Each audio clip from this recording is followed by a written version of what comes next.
তালের বড়া বানানোর সবথেকে সহজ পদ্ধতি আজ তোমাদের সাথে শেয়ার করব। আর রেসিপি দেখতে দেখতে তোমরা লাইক আর শেয়ার করে দিও। এখানে আমি একটা কালো তাল নিয়ে নিয়েছি। এই কালো তালগুলো নাকি সবচেয়ে বেশি টেস্টি হয়। তাই এর খোসাটা ছাড়িয়ে 3টে আঁটি হয়েছিল, সামান্য জল দিয়ে মেখে একটা পাত্রে রেখে দিয়েছি।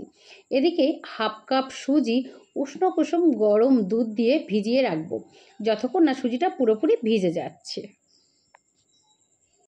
তারপর তালের এই আঁটিটা আরেকটু ভালো করে হাতের সাহায্যে মেখে নিয়ে তালের পাল্পটাকে বার করে নেব। তালের পাল্প বার করার জন্যে আমি ঠিক এরকম একটা চিপস কাটা নিয়ে নিয়েছি। আর এটাতে ভীষণ সহজ হয়। এই যে একদম চিকন চিকন যে সাইডটা এখান দিয়ে করবো, তাহলে কোনো রকম আঁশও কিন্তু যাবে না। আর দেখো কত সহজে এই তালের পাল্পটা বার করে নেওয়া যায়। আর 5 মিনিটের মধ্যেই কিন্তু এইভাবে তালের পাল্পটা বেরিয়ে আসবে। খুব সহজ হয় কিন্তু এভাবে করলে। তোমরা কিভাবে তালের পাল্প বার করো আমাকে কিন্তু জানাতে ভুলো না। আর এদিকে বেশ কিছু নারকেল আমার ফ্রিজের মধ্যে ছিল, সেটাই নিয়ে নিলাম। এটাকে একটু গ্রাইন্ড করে নেব। আর গ্রাইন্ড করে নিলে একদম কুড়িয়ে নেওয়া হয়ে যায়। দেখো কত সুন্দর হয়ে গেছে। এভাবে নারকেলটাও রেডি করে নিলাম। যদি নারকেল না থাকে তুমি অ্যাভয়েড করতে পারো।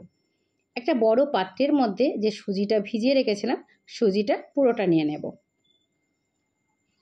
আর এবারে এক এক করে সবগুলোই দিয়ে দেব। এখানে তালের পাল্প দিলাম 2 চামচ ভর্তি করে, প্রায় পৌনে 1 কাপ মতন। তারপরে দিয়ে দেব আটা। আমি এখানে আটা ব্যবহার করেছি, তোমরা ময়দাও ব্যবহার করতে পারো, তবে আটা ব্যবহার করলে এটা খুব ভিতর থেকে সফট হয়। আমি মেজারমেন্ট কাপের 1 কাপের একটু বেশি আটা ব্যবহার করেছি। আর চিনি ব্যবহার করলাম হাফ কাপ, আর হাফ কাপের 3 ভাগের 1 ভাগ। তার সঙ্গে দিয়ে দেব রেগুলার চামচের 2 চামচ মিল্ক পাউডার, সামান্য পরিমাণ দিয়ে দিলাম লবণ, আর হাফ চামচ দেব পোস্ত, আর হাফ চামচ দেব কালো জিরা। আর আগে থেকেই যে নারকেলটাকে আমি কুড়িয়ে রেখেছিলাম, মানে গ্রাইন্ড করে রেখেছিলাম, সেই নারকেলটুকু দিয়ে দেব। এই হয়ে গেল আমার ইনগ্রিডিয়েন্টস, আর কিন্তু কিচ্ছু লাগবে না। এবারে হাতের সাহায্যে খুব ভালো করে মেখে নিতে হবে। এখানে আমি গোটা চিনিটা ব্যবহার করেছি। গোটা চিনির পরিবর্তে চিনি গুঁড়ো করেও ব্যবহার করতে পারো, তাহলে ইনস্ট্যান্ট বড়াগুলোকে ভেজে নিতে পারবে। আমি খুব ভালো মতন করে মেখে রেখেছি। আর মাখাটা কিন্তু বেশ এরকম শক্ত শক্ত, কারণ চিনি গলে অনেকটা নরম হয়ে যাবে। আমি এখানে আধ ঘন্টা ঢেকে রেস্টে রেখেছিলাম। আর দেখো চিনিগুলো কিন্তু একদম গলে গেছে, আর এই ডোটাও কিন্তু বেশ নরম হয়ে গেছে। এবারে হাতের সাহায্যে খুব ভালো করে মেখে নিতে হবে। প্রথমে হাতের সাহায্যে মেখে নিয়ে তারপর ঠিক এভাবে একটু ফেটিয়ে নিতে হবে 5 থেকে 7 মিনিট।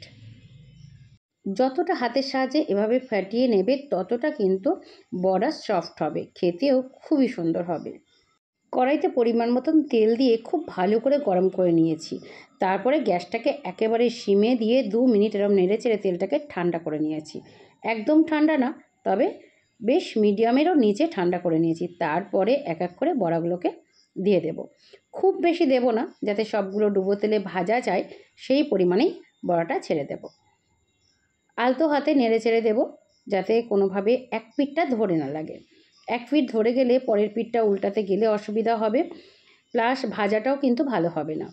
তাই এভাবে নেড়ে চেড়ে বড়াগুলো ভাজতে হবে, যেন প্রত্যেকটা সাইড খুব সুন্দর করে ভাজা হয়। আর যত সুন্দর করে নাড়াচাড়া হবে বড়াগুলো কিন্তু তত তাড়াতাড়ি গোল গোল হবে। আর দেখো বড়াগুলো কি সুন্দর হয়েছে, আস্তে আস্তে বড়াগুলোকে কালার চলে আসছে। গ্যাসের ফ্লেম কোনোভাবেই বাড়িয়ে ভাজা যাবে না, তাহলে উপর থেকে রং ধরে যাবে আর ভিতরে ভাজাই হবে না। তাই গ্যাসের ফ্লেমটা একেবারে মিডিয়াম টু লোয়ের মাঝামাঝি রেখে ভাজতে হবে প্রায় 10 মিনিট যাবত। তাহলে বড়াগুলো ভিতর থেকে খুব সুন্দর কুক হবে। আর দেখো বড়াগুলো কিন্তু আমার ভাজা হয়ে গেছে। এবারে একটা পাত্রের মধ্যে একটা পেপার রেখে তারপর বড়াগুলো দেবে। তাহলে আরেকটা জিনিস হবে যে তেলটা ওই পেপারটা শুষে নেবে, আর বড়ায় কিন্তু এক্সট্রা তেল একটুও থাকবে না। কেমন হয়েছে আজকে এই বড়ার রেসিপিগুলো অবশ্যই কমেন্ট করে জানিও।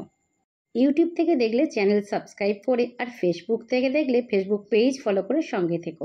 ভালো খাও আর সুস্থ থাকো।